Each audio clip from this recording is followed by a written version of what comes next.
William Morrow and HarperAudio present The Disinvited Guest, a novel by Carol Goodman, performed by Imani Jade Powers.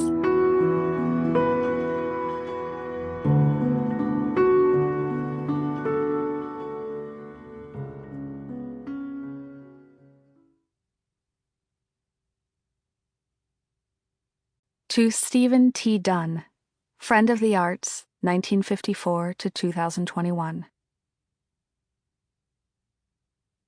Chapter 1. We're here.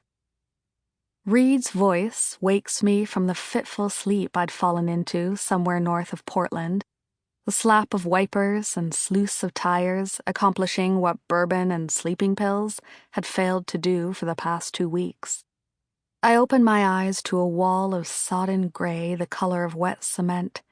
I can feel it pressing down my throat. I cough. Reed swivels his head toward me, blue eyes feverish in the gloom above his white surgical mask. I'm fine. I reach for the water bottle and swig lukewarm water that tastes like copper. The others, behind us. Crosby's driving like an old woman, trying to protect his precious Volvo's paint job.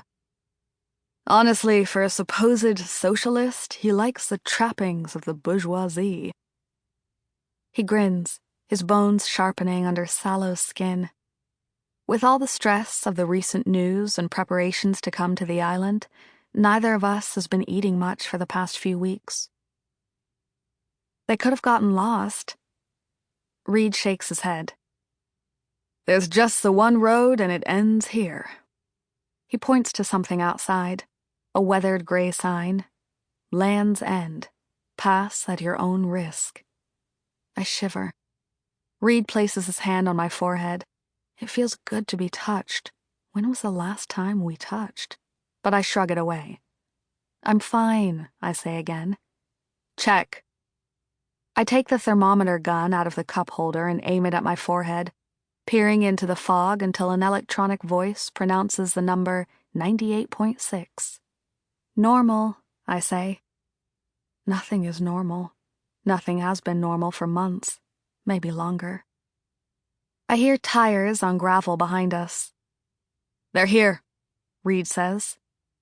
I want him to touch me again, but we promised we wouldn't until we were sure we were both safe. And Reed always keeps his promises. He's gotten us this far, hasn't he? Ready? I nod. A lie. I hadn't been ready for any of this. Not when the first cases were reported, or my classes at the college went remote, or the restaurants and stores closed. None of us had, except for Reed. Somehow he had seen it coming and had a plan set in place when most people were still pretending it wasn't real. Now he's opening the car door and stepping out into the fog, moving forward as if the path is clear.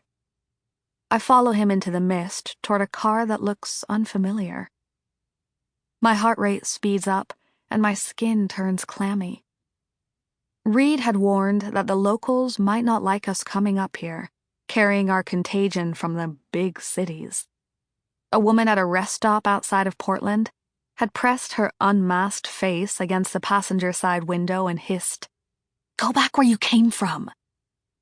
Who knows what crazed vigilantes might be in the grimy car? Then I recognize Crosby's beige Volvo beneath the mud splatter and Ada getting out of the car. Her curly red hair looks like it has exploded into a corona around her masked face, like the virus itself has surrounded her with its pestilent nimbus. The spark in her eyes, though, brings me back to the 18-year-old who greeted me at the door of our freshman dorm with a red solo cup of watery beer. Now she's holding up a thermometer gun. 98.6, bitches, she crows. The only thing normal about me. We have to take them together, Reed says. Hello to you too, Crosby says, his loafers sinking into the mud as he gets... Sample complete. Ready to continue?